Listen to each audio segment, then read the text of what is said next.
ಡಿಕೆಶಿಗೆ ವಿನಾಶಕಾಲೆ ವಿಪರೀತ ಬುದ್ಧಿ. Freedom park ಪ್ರತಿಭಟನೆಯಲ್ಲಿ ಬಿಎಸ್ವೈ ಗುಡುಗಿದ್ದಾರೆ. ಶಿವಕುಮಾರ್ ಸರ್ಕಾರ ರೈತರಿಗೆ ದ್ರೋಹ ಮಾಡ್ತಾ ಇದೆ ಅಂತ ಮಾತುಕತೆಗಳು ಬರ್ತಾ ಇದೆ. ಹಣ, ಅಧಿಕಾರ, ದರ್ಪದಿಂದ ಏನ್ ಬೇಕಾದ್ರೂ ಮಾಡಕ್ಕಾಗಲ್ಲ. ಡಿಕೆಶಿಗೆ ವಿನಾಶಕಾಲೆ ವಿಪರೀತ ಬುದ್ಧಿ. ಫ್ರೀಡಂ ಪಾರ್ಕ್ ಪ್ರತಿಭಟನೆಯಲ್ಲಿ ಬಿಎಸ್ವೈ ಗುಡುಗಿರೋದು ಹೀಗಂತ. ಏನಂತ? ವಿನಾಶಕಾಲ ಬಂದಿದೆ, ವಿಪರೀತ ಬುದ್ಧಿ ಮಾಡ್ತಾ ಇದ್ದೀರಾ ಅಂತ. ಶಿವಕುಮಾರ್ ಸರ್ಕಾರ ರೈತರಿಗೆ ದ್ರೋಹ ಮಾಡ್ತಾ ಇದೆ.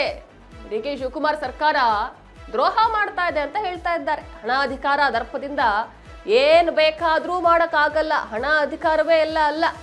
ಬಹುಮತದ ಮದದಿಂದ ತುಘಲಕ್ ಸರ್ಕಾರ ನಡೆಸಬೇಡಿ. ನೀವು ತುಘಲಕ್ ಸರ್ಕಾರ ಹೇಗಿತ್ತು ಅಂತ ನಿಮಗೂ ಗೊತ್ತಿದೆ. ಅಂತಹ ಸರ್ಕಾರವನ್ನು ನಡೆಸೋಕ್ ಹೋಗಬೇಡಿ.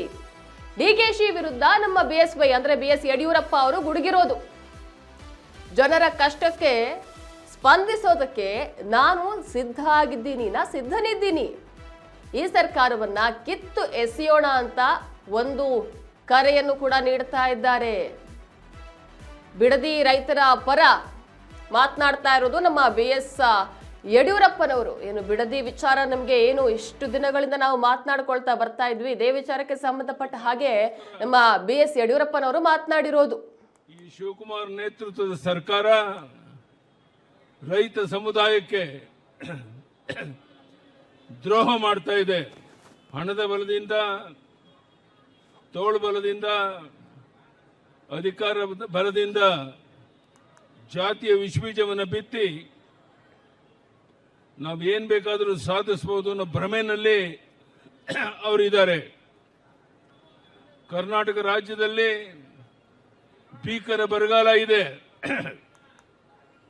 ಎಲ್ಲ ಜಲಾಶಯಗಳು ಬತ್ತೋಗಿದೆ. ಮುಂದಿನ ಭವಿಷ್ಯದ ಬಗ್ಗೆ ಜನ ಚಿಂತೆ ಮಾಡ್ತಾ ಇದ್ದಾರೆ. ಬಿತ್ತಿದ ಬೀಜ ಮೊಳಕೆ ಹೊಡೆದಿಲ್ಲ.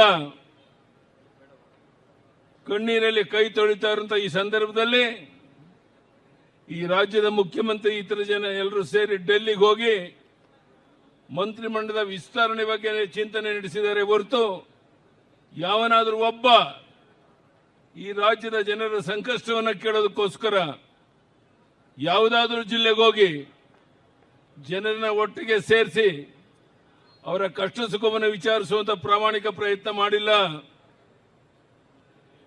ನಾನು ಹೇಳ್ತೇನೆ, ಈ ಶಿವಕುಮಾರ್ ಸರ್ಕಾರಕ್ಕೆ ಏನು ಅಧಿಕಾರ ಮತದಿಂದ ದೊಡ್ಡ ಬಹುಮತ ಇದೆ ಅಂತ ಒಂದೇ ಒಂದು ಕಾರಣಕ್ಕೋಸ್ಕರ ಒಂದು ರೀತಿ ತುಘಲಕ್ ದರ್ಬಾರನ್ನೇ ನಡೆಸಕ್ಕೆ ಹೊರಟಿದ್ದೀರಾ.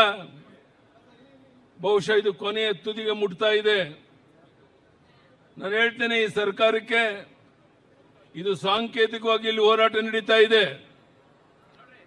ನೀವು ಯಾವ ಜಿಲ್ಲೆಗೆ ಹೇಳಿದ್ರು ಸಹ ನಾನು ಬಂದು ಒಂದು ಅರ್ಧ ದಿವಸ ಇದ್ದು ಜನರ ಸಂಕಷ್ಟಕ್ಕೆ ಸ್ಪಂದಿಸಕ್ಕೆ ಸಿದ್ಧ ಇದ್ದೇನೆ. ನಾವೆಲ್ಲ ಒಟ್ಟಾಗಿ ಸೇರಿ ಈ ಭ್ರಷ್ಟ ಸರ್ಕಾರವನ್ನು ಕಿತ್ತೊಗಿಬೇಕಾಗಿದೆ. ಇಲ್ಲದಿದ್ರೆ ನಾಡಿನ ಜನತೆಗೆ ಭವಿಷ್ಯ ಇಲ್ಲ. ಇಂಥ ವಿಚಿತ್ರವಾದ ಪರಿಸ್ಥಿತಿ ಇರುವಂತ ಈ ಸಂದರ್ಭದಲ್ಲಿ ಇವತ್ತು ಒಂದು ಐತಿಹಾಸಿಕ ಒಂದು ಕಾರ್ಯಕ್ರಮ ಇಲ್ಲಿ ನಡೀತಾ ಇದೆ. ಬಹುಶಃ ನಿಮ್ಮ ತುಘಲಕ್ ದರ್ಬಾರಕ್ಕೆ ಕೊನೆ ಹಾಡೋದಕ್ಕೋಸ್ಕರ ಇಲ್ಲಿ ನಾವು ಸೇರಿದ್ದೇವೆ.